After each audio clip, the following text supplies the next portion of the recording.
150 বছরের পুরনো যমুনা নদীর তীরে গড়ে ওঠা এই প্রাচীন শহরকে একটি মডেল টাউন হিসেবে গড়ে তুলতে হাতে নেওয়া হয়েছে সমন্বিত বর্জ্য ব্যবস্থাপনা প্রকল্প। সিরাজগঞ্জ শহরের অদূরে বনবাড়িয়া এলাকায় 4 একর জমির ওপরে 13 কোটি 67 লাখ টাকা ব্যয়ে নির্মিত হচ্ছে সমন্বিত কঠিন ও মানব বর্জ্য ব্যবস্থাপনা প্রকল্প। শহরের তরল ও কঠিন সকল ধরনের বর্জ্য এখানে বাছাই প্রক্রিয়ার মাধ্যমে সম্পদে রূপান্তর করার উদ্যোগ নিয়েছে জনস্বাস্থ্য অধিদপ্তর ও পৌরসভা কর্তৃপক্ষ। এই লক্ষ্যে 4টি প্যাকেজে প্রতিনিয়তই চলছে সমন্বিত স্যানিটেশন ও হাইজিন বা সমন্বিত কঠিন ও মানব বর্জ্য ব্যবস্থাপনা প্রকল্পের কাজ। ইতোমধ্যেই এই প্রকল্পের 50% কাজ শেষ হয়েছে। শহরের সকল ধরনের বর্জ্য সংগ্রহ করে এখানে পরিশোধিত করা হবে।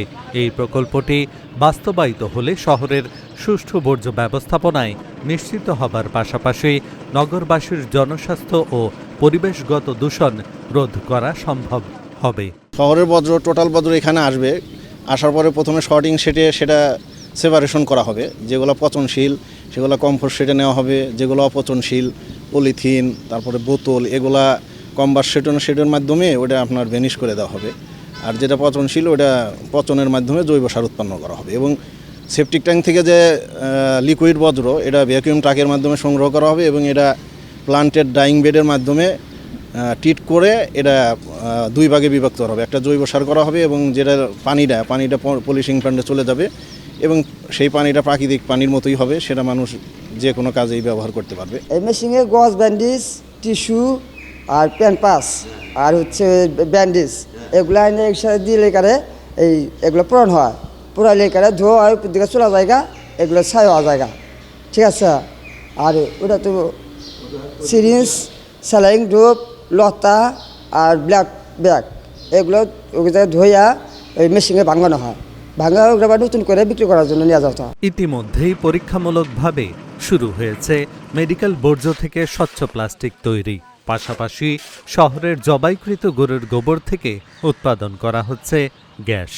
মেডিকেলের বর্জ্য আসলে মেডিকেলের বর্জ্য থেকে ভাগ হয়, কিছু স্যালাইনের ডোপ, সিরিঞ্জ, স্যালাইনের পাইপ এগুলো ভাগ হয়, আর কিছু ক্যাম্পাস, ব্যান্ডেজের টানা এগুলো কিছু ভাগ হয়।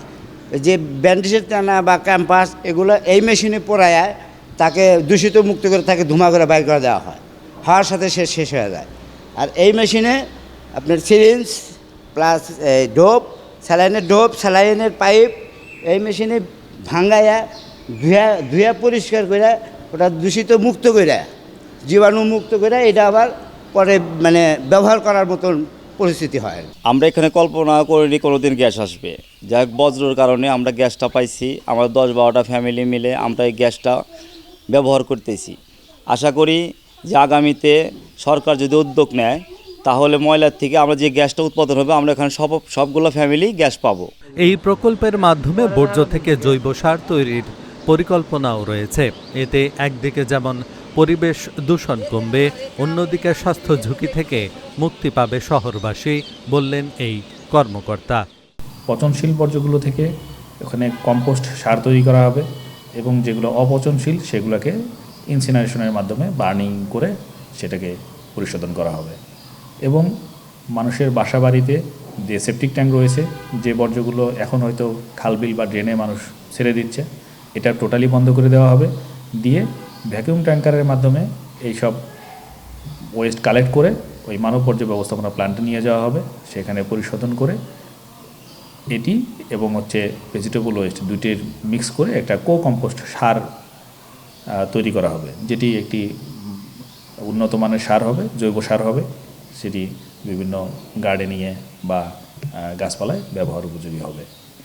এটি হলে আমরা আশা করি যে সিরাজগঞ্জ শহর একটি বাংলাদেশের স্বাস্থ্যকর 10টি সিটির মধ্যে একটি সিটি হবে সিরাজগঞ্জ সিটি শহর।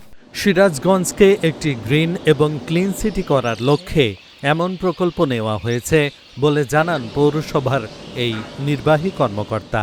আমরা বর্তমান সরকারের সার্বিক সহযোগিতায় আমাদের বর্তমান মন্ত্রী মহোদয়, বিদ্যুৎ জ্বালানি ও খনিজ সম্পদ মন্ত্রণালয়ের দায়িত্বপ্রাপ্ত মন্ত্রী ইকবাল হাসান মাহমুদ টুকু মহোদয়ের নির্দেশনার আলোকে ক্লিন সিটি গড়ার লক্ষ্যে আমরা এই প্রকল্পটার মাধ্যমে যথাযথভাবে বজ্র ব্যবস্থাপনা করতে চাই। সিরাজগঞ্জ শহরকে আধুনিক এবং বাসযোগ্য এবং গ্রহণযোগ্য শহর হিসাবে গঠন করতে চাই। এই সমন্বিত উদ্যোগ সফল হলে সিরাজগঞ্জ হয়ে উঠবে সারা দেশের জন্য একটি অনুকরণীয় উদাহরণ। Dhaka journal, news desk.